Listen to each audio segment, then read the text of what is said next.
যে ভোট 2018 সালের ভোটে তো আমার ঘরের থেকেই মারা ছিল না। পুলিশ, মিডিয়া, র্যাব আমার ঘরের সঙ্গে লাইনতে দাঁড়ায় থাকে। আমি মারাতে যাই, পয়সার বাইরে যায় না, পয়সার নিরাপত্তার অভাব। আমি গেলাম, আমার কিসের নিরাপত্তার অভাব? ময়না শহরে অসুবিধা আছে, বাইরে যান না। আমাকে ঘরের থেকে বাড়াতে দেয় নাই। প্রথম মিটিং করতে গেছি আমরা বাজারে, একটাই ইলেকশন ডিক্লেয়ার করল। আমরা মার্কেটের কাছে প্রথম যেদিন প্রচারে গেলাম বাজারে, সেখানে ছাত্রলীগ, যুবলীগ, পুলিশ একসাথে আমার মিটিংয়ে হামলা করলো। আওয়ামী লীগের এইখানকার নেতারা বললেন কি যে কাজটা ঠিক হয়নি। আওয়ামী লীগের নেতারা কি এটা সমর্থন করে? আমি আলীনাথ খৈয়াম এমপি ছিলাম। আমি আলীনাথ খৈয়াম রাজবাড়ী পৌরসভার 3 বার মেয়র ছিলাম। আমার নির্বাচনে আমাকে ঘরের থেকে বার হতে দিল না। আমার নির্বাচনের জনসভায় সেখানে হামলা করা হল।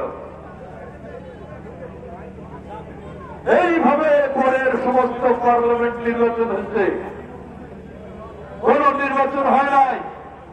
আপনারা ভোট দিতে পারেন নাই। এই যে আপনারা ভোট দিতে পারলেন না, দেশের নির্বাচন হল না, জোর করে জিতল। আওয়ামী লীগের লোকজন কি বলবে যে এটা ঠিকই ছিল, শেখ হাসিনা ঠিকই করছে। এইটাই গণতন্ত্র। গণতন্ত্র কারে বলে? আমার ভোট আমি দেব, যাকে খুশি তাকে দেব, নাকি? আমি ভোট দেব, যে বেশি ভোট পাবে সে জিতবে, নাকি? আমি ভোট দেব, যে বেশি ভোট পাবে সে জিতবে, সেই সরকার গঠন করবে, ঠিক না? তাই কি হয়েছে? হয় নাই, সেটা কিন্তু হয় নাই। সেই জন্য আমি আপনাদের বলি যে আমাদেরকে বসেন, বৃষ্টি আসবেন না, আসতেও পারে, বলা যায় না, আমিও ধরতে পারি, বসেন। সেই জন্য অন্যায় কাজ করেছে শেখ হাসিনা, এবং সর্বশেষ ছাত্রদের উপরে আমাদের বাচ্চা সোনামণিদেরকে গুলি করে পাখির মতো মারছে না?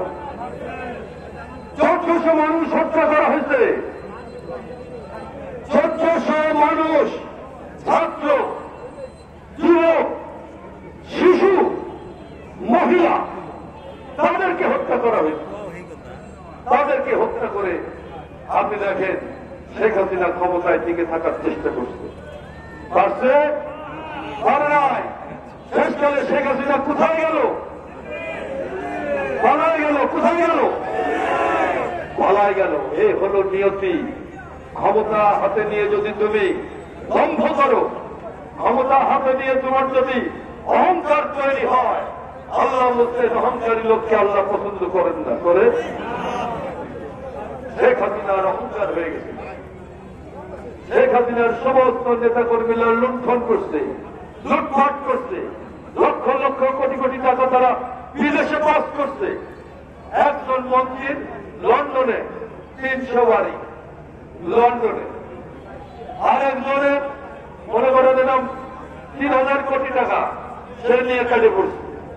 কেউ সেদিন পত্রিকায় দেখলাম যে শেখ হাসিনার পরিবার পরিজন 40,000 কোটি টাকা নিয়ে চলে গেছে। 40,000 কোটি টাকা আমাদের 2টা পদ্মা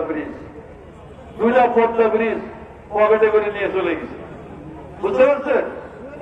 এইরকম হত্যা, লুণ্ঠন, ভোট নষ্ট করে দেওয়া, আপনার অর্থনীতিকে ধ্বংস করে দেওয়া করে দিয়ে কিন্তু আজকে শেখ হাসিনা বাংলাদেশকে একটা ভয়ঙ্কর জায়গায় নিয়ে গেছিল।